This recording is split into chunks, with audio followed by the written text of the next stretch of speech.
It's a privilege and honor to present to you our first speaker, Deacon Jacob Hawkins. Shalom, everyone. You may be seated. May the peace of Yahweh be with each and every one of you. Today, before I get started, I want to start with giving you a challenge. I want to challenge each and every one of you to a race. I don't care if you're in a wheelchair. I don't care how fast you are, how slow you are. I want to challenge each and every one of you to a race. All I ask is that you cross the finish line. Praise Yahweh. Now, all those who cross the finish line will receive a reward. There's no losers. The only way that you can lose this race is if you quit, if you get off the path. Now, one thing about this race, it's on a very straight and narrow path. And there's going to be tests and trials along the way. There's going to be hurdles to jump over. Turn over to Corinthians, 1 Corinthians, chapter 9. I want to say that first right off because this is my topic. Is each and every one of us right now, whether you realize it or not, we are running this race. We're racing, and the goal, the finish line ahead of us is the kingdom. It doesn't matter if you're sitting here in the sanctuary or if you're abroad watching over the internet. Each and every one of us that is hearing me right now is running a race. Many have run it in the past and have fallen off the path. But we're competing at this time for a crown. 1 Corinthians chapter 9, verse 24. Do you not know that those who run in a race all compete, but only one receives the prize? Now, we're all competing for different positions. And there's all many different kinds of positions, but only one person can take each position. So run your race that you may lay hold of the prize and make it yours. Everyone who competes conducts himself temporarily in all things. Now they compete to obtain a perishable crown. In fact, right now they're getting ready to start the Olympics, and they all want this gold medal to hang around their neck. They're seeking something that's perishable. But we, for an imperishable crown. In fact, the crown of life that Yahweh promises to those who love Him. This is the imperishable crown that we're all competing for at this time. Turn over to Hebrews chapter 12. And we're going to see more about this race and how we should run it. Now, as I said, there's going to be things that we're going to have to, it's going to be hard. But, as it says here in Hebrews chapter 12, verse 1.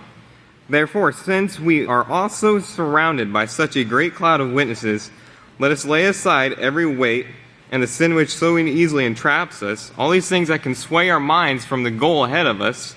Let us lay all this aside, and let us run the race that is set before us with endurance. With endurance. It's going to be a hard run. We may be huffing and puffing, but we have to run it with endurance, striving to the very end. Now turn over one page to Jacob, chapter 1. I didn't write this book. It's just named after me. You're all awake, right? Praise Yahweh. All right, Jacob chapter 1 and verse 12. Blessed is the man who endures temptation. If there's going to be temptations, there's going to be tests, there's going to be trials. But blessed are those who endure it. Blessed are those who continue to run the race, steadfast and persistent. For when he has been proved, when he crosses that finish line, he will receive the crown of life which Yahweh has promised to those who love Him. How do we show we love Yahweh? We keep His laws. We keep our minds set on the goal that's ahead of us, keeping those laws and striving for the kingdom. That's what we strive for, the kingdom. And these things that, remember, the 12 tribes fell away. They didn't keep their minds focused on the goal. They didn't keep their mind focused on the work. And we see what comes forth from this. I'll have you add a classified paper here. And somebody showed this to me. It's for Siamese kittens. It says, beautiful markings, fluffy blue-eyed, some are bobtail. Now, you may not think a bit much of that. It just means they have a little bit shorter of a tail than what they're supposed to, or maybe just a little nub for a tail. Let me continue reading. Some are polydactyl, which means they have extra toes.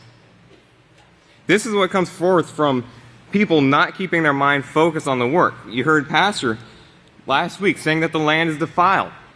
And this is what it comes from. We have to make sure that we keep our minds steadfast on this goal ahead of us. Keeping our minds on the books, on all the teachings from the House of Yahweh. Because that's what's going to get us to the finish line. That's what's going to allow us to cross it. Now, those who do keep their mind on these teachings are, as Pastor said, 10 steps ahead of the world. And we can see it in each and every one of us here. I see it in all of you. That you are 10 steps ahead of the world, if not more. And that comes from the teachings. Now turn over to 2 Kepha, chapter 1. 2 Kepha, chapter 1, in verse 10. Therefore, my brothers, be all the more diligent to make your calling and election sure. Be all the more diligent to make sure you cross that finish line. To strive to all the way through the very end, not to the end. Strive through the end. We're going to need this endurance all the way into the kingdom, through the kingdom. Our job ahead of us, even in the kingdom, is going to be hard. So strive through the end. For if you do these things, if you keep your mind focused on the work, on the goal ahead of us, on the teachings that come from this sanctuary on each Sabbath day, comes from the greatest teacher in the world, you will never fall. Turn in Colossians chapter 2:18, it says, let no man deprive you of your reward. Right now, Satan's using everything to try to take us out of the house. She has the whole world deceived. Why does she need to focus on anybody outside the house? Her focus is on us, this small group of people here. She's trying to pull you out. Let no man deprive you of your reward. Don't let Satan deprive you of your reward. No pope, no one. Let nothing take your mind off of it. We shouldn't be lusting after the things of this world, the gold and the silver. I got this talit. Many of you can see it's gold striped. I got this not because I want gold, because I want to be as gold. I want to be a vessel of honor and gold in Yahweh's eyes, and I hope everyone here wants to be the same. This is what we should be striving for, being a vessel of honor and gold. And this is a reminder to me. But let no man deprive you of reward. Satan is using everything she can against us. Buckle up and hunker down and be ready for anything Satan throws your way.